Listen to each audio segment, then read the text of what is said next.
Hello, boys and girls.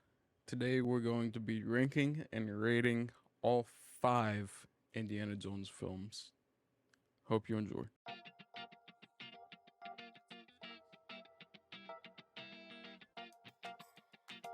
That funny was so moving.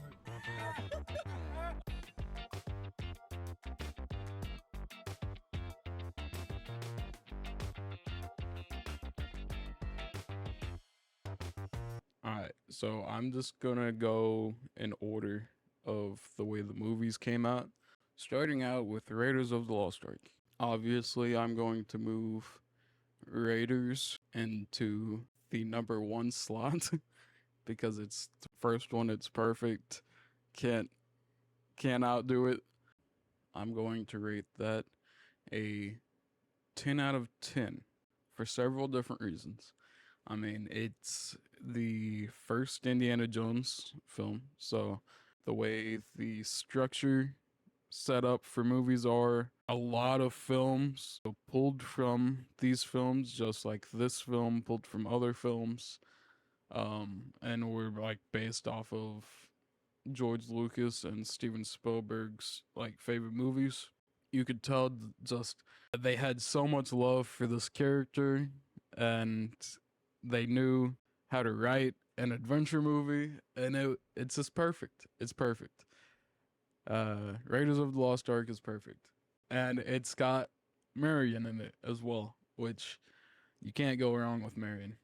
All the other female leads, they're a little iffy in all the other Indiana Jones films, but Marion, she's the perfect gal for Indiana Jones. I think she did great in the Raiders of the Lost Ark, as well as Crystal Skull, Karen Allen. I think she did great as the role of Marion, and yeah. So the first film just sets up that character perfectly, and she's kind of missing in the other films, to be honest. Raiders of the Lost Ark had that classic opening scene with Alfred Molina and Indiana Jones going into that cavern, taking the golden skull, and then Alfred Molina gets killed, and Indiana Jones is running away from like the boulder and everything. Yeah, just like a perfect opening sequence. Perfect opening action sequence. Like never seen that before.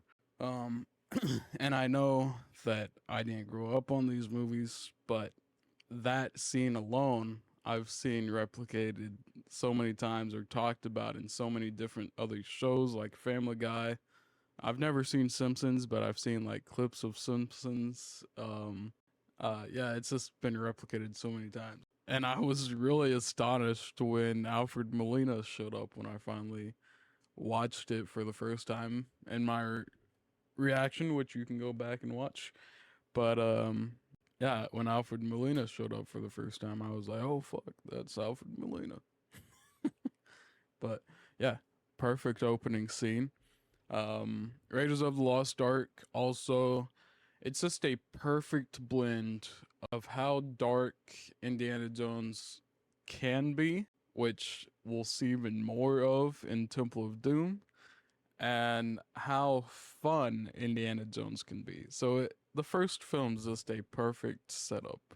And then leading us into Temple of Doom, we've got Ki Hu Kwan, and we've got I can't think of her name, but Steven Spielberg's wife, who played Willie. The Willie character was kind of annoying, to be honest. I did not enjoy her at all. There were a few moments where like she actually saved Indiana Jones. She did save Indiana Jones quite a bit, but it always took her so fucking long to actually react and do anything. And it was just kind of annoying the whole time. Ki Hu Kwan though, he was perfect as short round, and I love that character so much. He was so funny and so adorable, and I'm so glad that Ki Hu Kwan is finally getting the appreciation he deserves. That opening dance sequence with Willie was very bizarre. Wasn't expecting that at all. That was very bizarre and weird. Didn't really know what to feel about that dance sequence. Yeah, it was cool. It was really cool. Um, and it shows that Steven Spielberg does have a thing for musicals. I can't think of that movie, but Steven Spielberg directed that new musical. He does great with actual dance sequences, you know. He can pull off some dance sequences in some movies. Opening sequence for Temple of Doom, I just yeah, it was a little too much. And I'm not blaming the Willie character on that actress at all. I think it's just the way that George Lucas wrote her. Didn't like the writing of that character. And this one is a prequel to Raiders, so that one was cool that we got. You can kind of see that within the movie because within Temple of Doom, like Indiana Jones is stumbling a little bit more than he was in Raiders of the Lost Ark. He hadn't got like his whole footing for the adventure yet. So yeah, you could tell that he's just a little bit more experienced in Raiders of the Lost Ark and even more experienced in Last Crusade. So I did enjoy that they did bring that aspect to life, and like you can tell it's a prequel if you go back and look and watch Temple of Doom before Raiders of the Lost Ark. They actually take the time to develop this character and how much love they have for this character in the first three films. We'll talk about the other two films here in a little bit, but the first three films, they had so much love for this character. And you can really feel that. Alright, so I will move Temple of Doom into the third slot. Temple of Doom, I'm going to rate a 8 out of 10. It wasn't perfect like the other one. There were a few issues with it, like the Willie character, a little bit darker than the first one, which I enjoy actually, and it went up in my rating actually for it being darker. Yeah, it's still not as good as Raiders, but I still like it. I still enjoy it a lot. Last Crusade, I'm going to move into the second slot, and I'm going to rate it 9 out of 10. Now, some people think this one is, in their opinion, better than the first one. You know, okay, I can see that, to some extent, but I still like the first one a lot more. Like, I didn't know anything about Last Crusade until I sat here and watched it. But for Temple of Doom and for Raiders of the Lost Ark, I had at least seen or heard of things about it. People say it's their favorite, but I didn't know anything about Last Crusade. And I've been alive for 25 years now. Yeah, I enjoyed Last Crusade. I'm not saying that it's like bad or anything. I think it's better than Temple of Doom, in my opinion, but I don't think it's better than the original Indiana Jones. I did like that they brought in Sean Connery as Indiana Jones' father, Henry Jones, and I did like that we finally got a background and history of where Indiana Jones came from. But then the Holy Grail thing, also why I don't like Dial of Destiny as much, is you have all this build up, but then when you finally get to like the Holy Grail, all they do is drink it, you know? Yeah, the one dude drinks from one wrong cup. He then melts away and dies. And then Indiana Jones, he's like, oh, all right, my turn. Walks up there, grabs the first cup, drinks it, nothing happens. Like, you would think they would at least build on the suspension more, you know? Have Willie, or not Willie, it's not Willie. I can't think of that character's name in The Last Crusade, but have that female side character try a cup. Build up the suspension more. You drink from the cup and nothing happens, and then his father heals from that same cup. Like the suspension just wasn't there towards the end of Last Crusade, like I was hoping to be, like it was in Temple of Doom. And that's kind of my disappointment for Dial of Destiny as well. But we'll get to that here in a minute. Moving on to Crystal Skull. Crystal Skull. Now this is my fifth film, my last film in the ranking. I placed it at the bottom. You know why? Like there's just things wrong with it. I really enjoyed it as a kid, and I still really enjoyed it when I rewatched it with my reaction the other day, a couple weeks ago actually, or not. No, it's been a week. Anyway, I still really enjoyed the Crystal Skull. I do think it fits with the Indiana Jones world. Other people say that it doesn't really fit, but I think it fits quite nicely. I mean, you've got Raiders, which is about the Lost Ark. You've got Temple of Doom, which is about stone with powers. You've got Last Crusade, which is about the Holy Grail that gives you healing powers if you drink from it. Fourth one, Crystal Skull, is about aliens. Like, where else would you have taken it? I think the alien thing fit perfectly. And with it being 2008, like, you had a lot of alien movies, so I see where they're coming from. Taking it to aliens next. But with that being said, there were still things wrong with, like, why did Shia LaBeouf's character become Tarzan all of a sudden and start swinging with monkeys? Or why did Indiana Jones, Harrison Ford, hide in a refrigerator during the nuclear bomb? Or like, we got a scene in was it the Crystal Skull? Yeah, it was the Crystal Skull. Shia LaBeouf throws a giant snake at Indiana Jones to pull him out of the quicksand. Oh, I don't think it's quicksand. It's dry sand.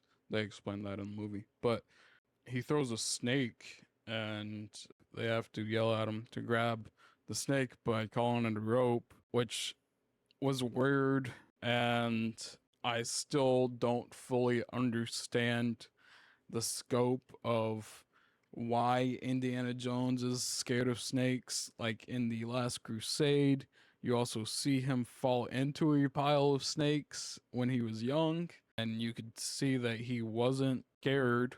So like, it still never gives us an explanation of why Indiana Jones is scared of snakes. But yeah, there's still a few things wrong with it, like those three things that I've mentioned. I know the CGI is a little wonky. The CGI doesn't really bother me. I do know the CGI bothers other people. And that's going to move us into Dial of Destiny, which will be the fourth in my ranking video. I'm going to rate this also a 6 out of 10. Now, it is a little bit better than Crystal Skull. It also makes me question a lot more.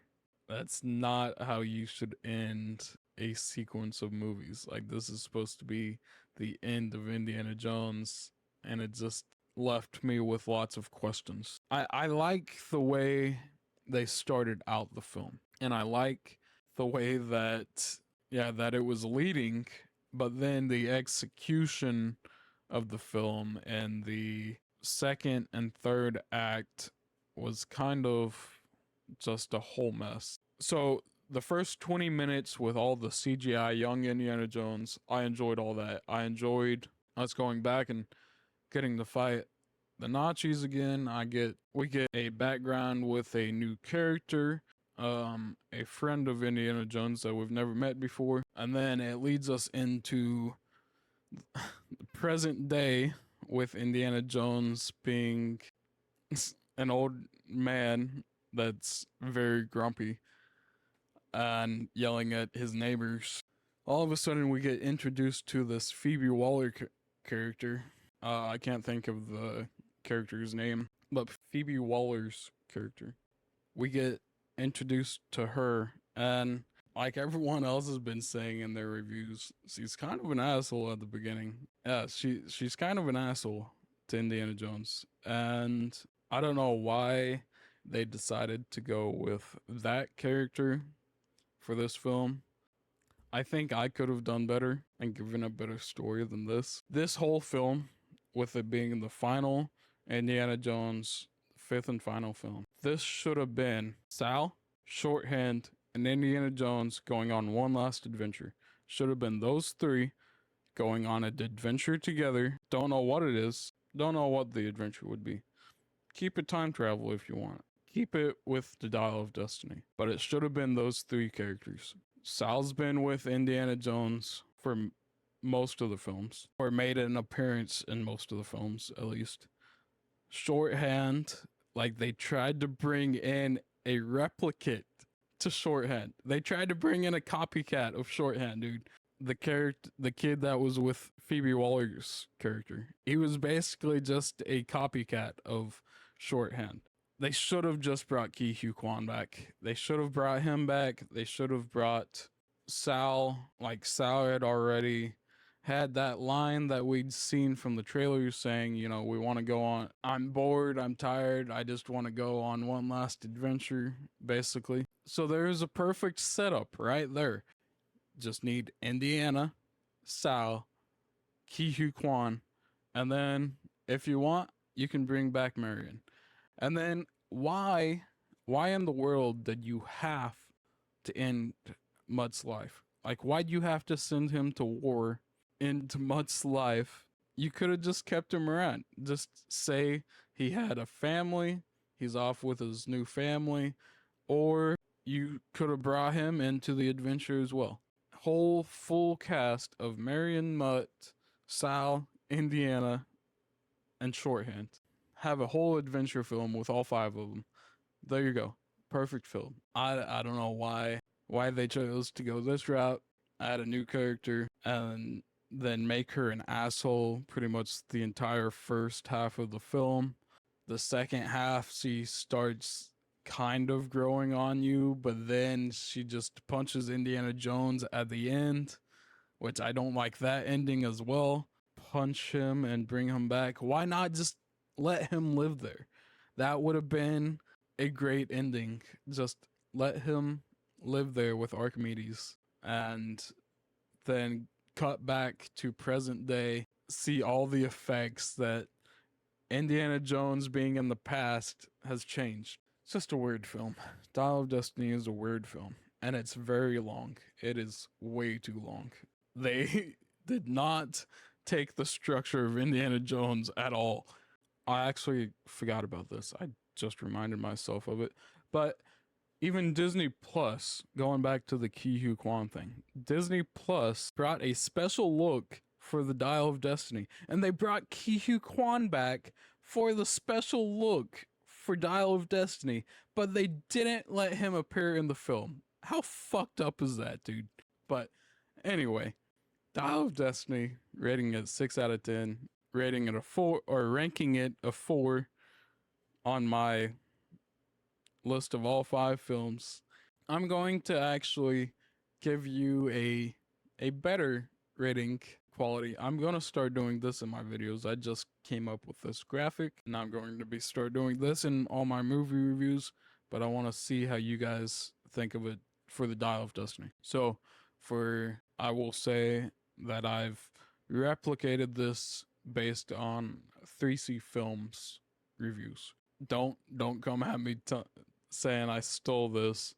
I just want to let you know I did replicate this off 3C Films, but I didn't steal the entire thing. So I'm going to rate Dial of Destiny. For the action, I'm going to say 10 out of 10. There was a lot of action in this film, to be honest. Way too much action, I think. And not enough adventure, just like I said in my other non-spoiler review. There was a lot of fighting, we got like 5 different fighting sequences, I think, and there wasn't a whole lot of actually exploring and adventuring. Comedy, I'm going to rate a 4 out of 10 for this film. It was funny at parts, but it wasn't as funny as any of the Indiana Jones films. I would say that this one is even less funny than Crystal Skull. The drama, I'm gonna say 6 out of 10. I didn't really like any of the Phoebe Waller stuff, but I did really enjoy all the old man Indiana stuff. I did really enjoy all that, and I wish they would have kept with that at the beginning and then like switch into, it being with Sal and Shorthand and them being older as well, and then them kind of like, yeah, they should have done that as the film. Last adventure film, we had Sal, we had Shorthand, and we had Indiana Jones all becoming older, all realizing that they don't have much life left, so they want to have this one last huge big hurrah, so they go on this last adventure together. There's your film. That's all you needed. Suspense, I didn't really think it was suspenseful at all. Um there was a few things just like all the old Indiana Jones where like Indiana jumping from car to car, all that stuff was kind of just unbelievable as well with how old Harrison is. Suspense, I'm gonna do 2 out of 10.